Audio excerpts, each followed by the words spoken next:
3 டைமென்ஷனில் தான் ஒரு object form ஆகும். இப்போ இங்கே ஒரு டாட் ஃபார்ம் ஆகுதுன்னா இந்த டாட்டுக்கு இதுக்குன்னு ஒரு ப்ராப்பர்ட்டி இருக்கும். இந்த டாட் வந்து ஏன்னு வச்சுக்குவோம்.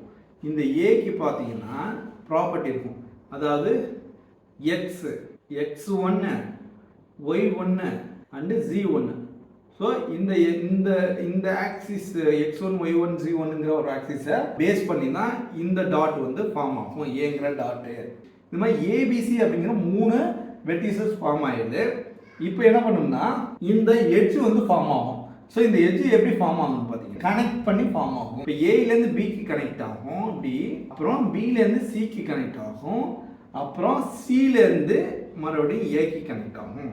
இப்போது இந்த வெர்டெக்ஸ் இந்த எட்ஜ் ஃபார்ம் ஆனாக்கலையே ஆட்டோமேட்டிக்காக இந்த ஃபேஸஸ் வந்து ஃபார்ம் ஆகிடுச்சு பாருங்க. ஸோ இது வந்து ஒரு ஃபேஸ், ஓகேவா? போய் நமக்கு ஒரு ட்ரையாங்கிள் வந்து ஃபார்ம் ஆயிடுச்சு. இந்த ட்ரையாங்கிள் ஃபேஸ் வந்து ஃபார்ம் ஆயிடுச்சு.